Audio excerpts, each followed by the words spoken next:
Hi friends, and welcome back to my channel and welcome to my February TBR, which is basically the OlympicsAthon TBR.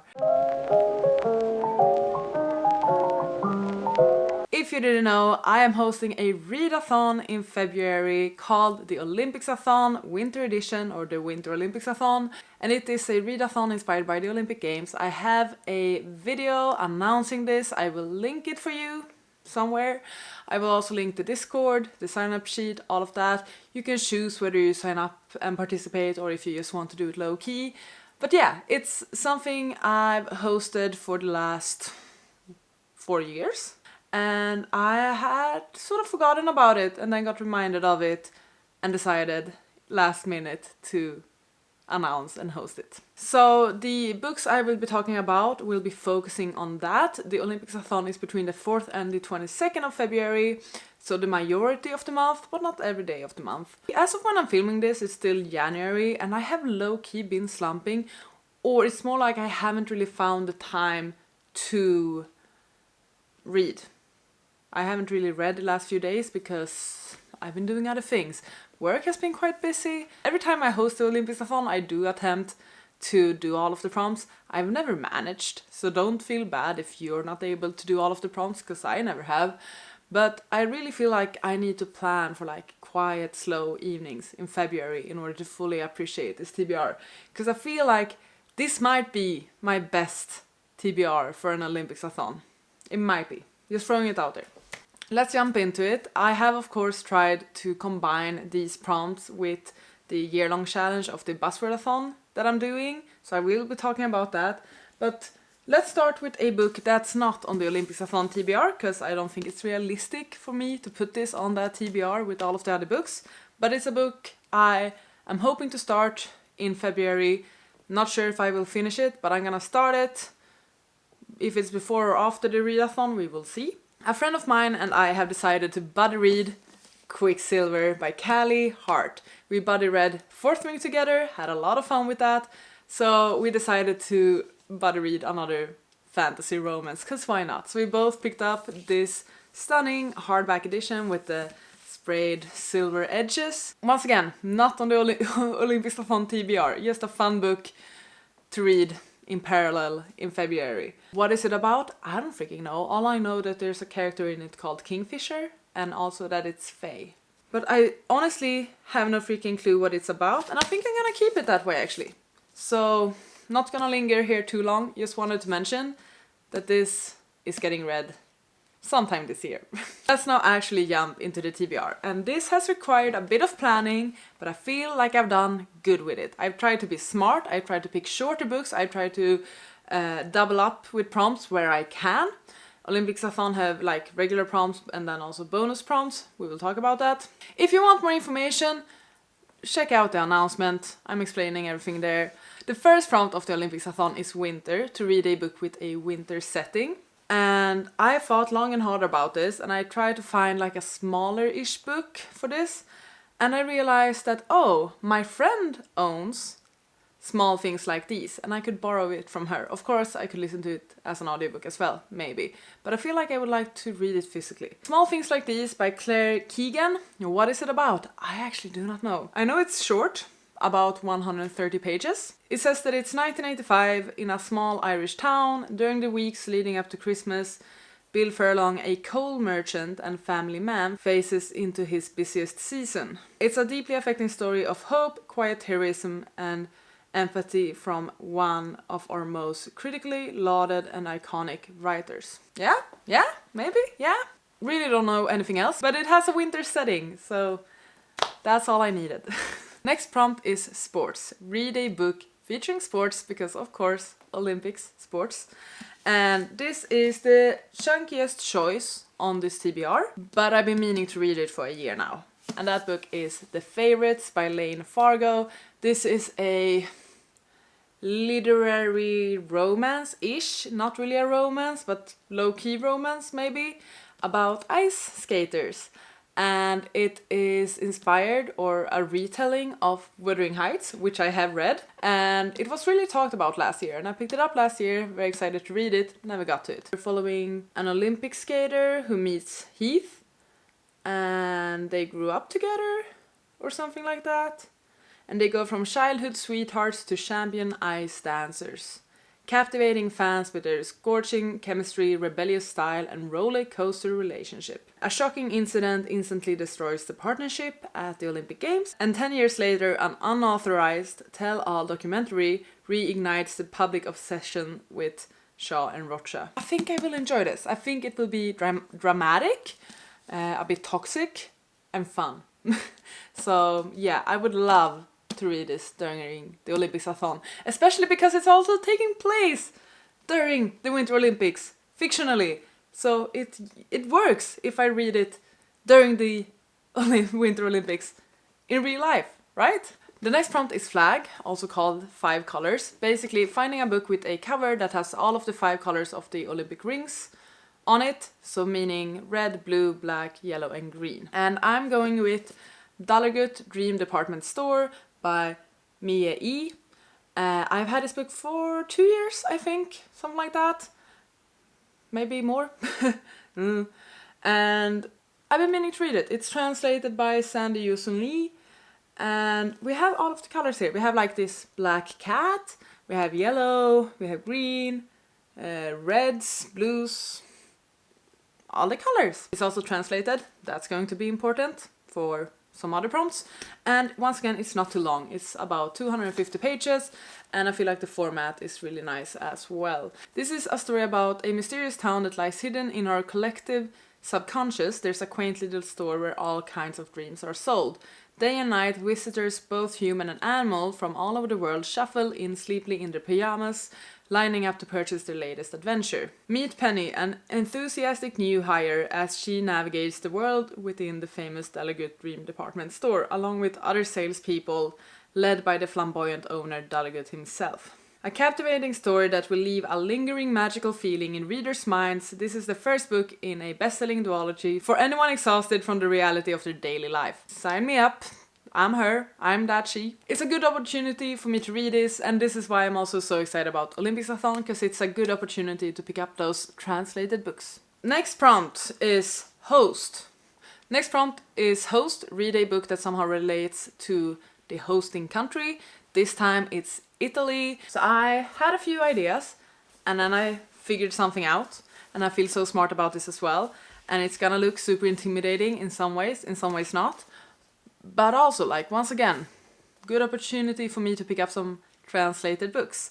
I plan on reading Dante's Inferno. I have the stunning edition that I picked up in Canterbury 2 years ago, actually. And yeah, this is the first part of Dante's Divine Comedy. It's about one man's horrifying journey into the depths of hell. Like, there's so many editions of this book. This book originates from Italy. That's what's important. There are many editions of this. Some are chunky, some are thin like this. I'm not entirely certain of the difference, but I think it has to do with like the format of the book. Now this one is actually told in cantos. What those are, I also do not really know. Oh, look, it has maps. But yeah, the format of the book is basically like this. It's almost looking like it's a play. It's told in cantos. Let me look up what cantos are. And I think this is gonna make it difficult, and that the thicker editions of Inferno sort of either doesn't have the canto thing or translates those or something. I'm just making guesses, as I said, but I feel like it's something like that. It's an Italian word for song that in literature often means that it's like a long poem or epic poem, like with Dante's Inferno or Divine Comedy. So it's basically long ass poems, but I saw that in this edition actually we do have notes on the canto. We have notes about those. For each canto in these notes, the reader will find broadly factual information and cross-references to texts cited by Dante that are worth reading alongside Dante's own. So you sort of have like this appendix of notes to the cantos. So I'm gonna make an attempt with that, see how it goes. I might not fully understand this book upon my first read. I might want to read it again in the future, different edition. or I'm just gonna go with it. Like, I have this edition. This is the edition I want to read. It's tricky with all of these like translated and old books and like plays and stuff, and which edition you should have and read and all of that. It says here as well, like, there are full like, commentary on this text that can be found in other translations. This edition attempts to disturb as little as possible the reader's enjoyment of the narrative flow of Dante's poems. It's gonna be tricky, I know, but I'm also excited to get this read. And another translated book. So, and I just think it's such a cool cover. You can't really tell what it is, but it looks freaking badass. The final main prompt is Paralympics. Read a book featuring disability representation. And I'm going to listen to a book I've been meaning to listen for, I believe, most of the readathons or the OlympicsAthons, but I never got to it. So now's the perfect time. I'm gonna need an audiobook in order to tackle all of these physical reads. What I plan on reading is Disfigured on Fairy Tales, Disability and Making Space by Amanda Leduc.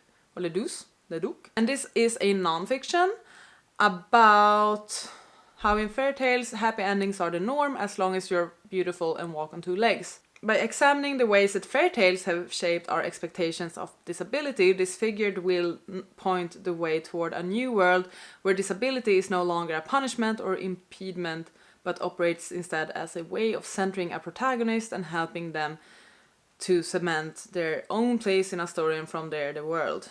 I feel like it's going to be like a discussion on fairy tales and stories and the representation of disabilities within those. And I feel like that's a perfect fit for this prompt. I've been meaning to listen to this for a while, and this is the perfect opportunity for that. Speaking of Disfigured, I'm gonna count this for one of the Buzzwordathon challenges, and I believe it's the title challenge, where the challenge is to read a book with a keyboard word in it, or something along those lines. And I'm choosing Disfigured because in the long title it says space, so like the space bar, right? So Disfigured on Fairy Tales, Disability and Making Space will go for that Buzzwordathon challenge. Perfect! Now, we've talked about this a bit already. We have 2 bonus prompts in the OlympicsAthon. So books where you can earn some extra points depending on what you choose to read. And one of those bonus prompts is to read 5 translated books. This can be combined with your main TBR, or you can read 5 completely different books. It's up to you how many books you want to read during the readathon. As I've talked about, we already have Daligut Dream Department Store and also Inferno on here. So I need 3 more books that are translated in order to earn this prompt. And I have a few of those prepped actually. I'm going to take this opportunity to work through my translated books. And one of my goals for the year is to read more diversely as well and get back into reading more translated books. So this is perfect. Next one that I couldn't work into any other prompt, but I really badly want to read, is Ear by Jan Prochaska. And this is actually like a distant relative of mine. My mom gifted me this book. We found it in a bookstore when we were in Prague last year, and I think it was like cousin to my grandfather or something like that. I don't quite remember. And it's a paranoid thriller about life under surveillance in communist Czechoslovakia. And once again, it's shorter-ish. It's about 200 pages. It's in a quite interesting or fun font and with illustrations as well. And I want to learn more things this year. I want to learn about the world and I want to read more diversely, and I feel like this is a book that works with everything, and it's been translated to English from Czech, which is also really cool. And to read something that somehow relates to, I guess, my family's past or something like that. And yeah, it's gonna be really interesting to read this one, but I really, really want to read it. I'm sad I couldn't work it into any of the other main prompts, but I'm working it into the translated bonus prompt. And it's about a deputy minister in the Communist Party, Ludwig, who enjoys all of the luxuries that political success affords him, but he must be careful since he knows that the secret police have bugged his apartment. Penned under the oppressive watch of Soviet authorities in 1960s Czechoslovakia, but touching on still current themes of surveillance and paranoia, this darkly comic, cinematic thriller is as tense and timely as ever. Author John Prochaska knew firsthand the gnawing terror of life in a surveillance state. A promising party member who became persona non grata after the Soviet occupation of Czechoslovakia, his own apartment was discovered to contain no less than 12 hidden microphones. I'm so excited. This is gonna be interesting. I don't know how it's gonna be translated. I don't know, maybe I won't vibe with it at all. Or maybe it's gonna be like one of my best reads ever. I don't know. But it's thrilling not knowing. The potential is fun. A third book to my translated books. Perfect. Looking quite manageable, right? Fourth book I'm throwing in for translated books is What You're Looking For Is in the Library by Michiko Aoyama. This is also on my 26 books to read in 2026. It's written originally in Japanese, so it translated from that. And this is another like shorter, cozy-ish read. Just about like 250 pages. And it's about a librarian who is able to sense exactly what each visitor to her library is searching for and provide just a book recommendation to help them find it. It's about the magic of libraries and the discovery of connection. This inspirational tale shows how, by listening to our hearts, seizing opportunity and reaching out, we too can fulfill our lifelong dreams. I think it's just gonna be a cute read. Like that sort of wave we have now with translated Asian cozy books. So that's number 4 to the stack. Still a solid stack. I might actually make the translated prompt this year. Maybe I'm too optimistic, but I'm gonna aim for that. How cool wouldn't it be if I managed to read 5 translated books in February?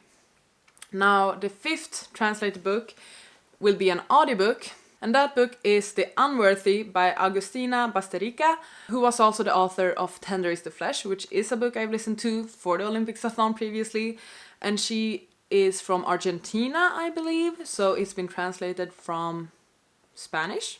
I believe that the audiobook is not that long either. I'm gonna check how long it is actually. But the book is about 200 pages in physical format, and the audiobook is like 4.5 hours. So I can pull that off as well. And I did enjoy Tender is the Flesh. I do think I gave it like 3 stars. It was disturbing. Her books are definitely horror-esque, or yeah, her books are horror. It gave you food for thought, and I enjoy seeing the discussions regarding her themes. It's about a woman in a mysterious convent who writes the story of her life in whatever she can find. Discarded ink, dirt, and even her own blood. A lower member of the sacred sisterhood, deemed an unworthy, she dreams of ascending to the ranks of the enlightened at the center of the convent and of pleasing the forbidding superior sister. Outside, the world is plagued by catastrophe, cities are submerged underwater, electricity and the internet are non-existent, and bands of survivors fight and forage in a cruel, barren landscape. Inside, the narrator is controlled, punished but safe. But when a stranger makes her way past the convent walls, joining the ranks of the unworthy, she forces the narrator to consider her long-buried past and what she may be overlooking about the enlightened. As the two women grow closer, the narrator is increasingly haunted by questions about her own past, the environmental future, and her present life inside a convent. How did she get to the sacred sisterhood? Why can't she remember her life before? And what really happens when a woman is chosen as one of the enlightened? A searing dystopian tale about climate crisis, ideological extremism, and the tidal pull of our most violent, exploitative instincts. This is another unforgettable novel from a master of feminist horror. Sorry, I know I stumbled upon a bunch of words there, but it sounds cool, right? Those are going to be my 5 translated reads. The second bonus prompt is to read 5 books representing 5 different continents. Inferno for Europe, we then have Daligut Dream Department Store for Asia, and then we've got The Favorites for North America.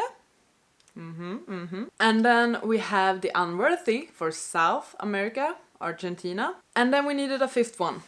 And I decided to go with Africa. Finding a book that represents Africa. And that book is Cursed Daughters by Oyinkan Braithwaite.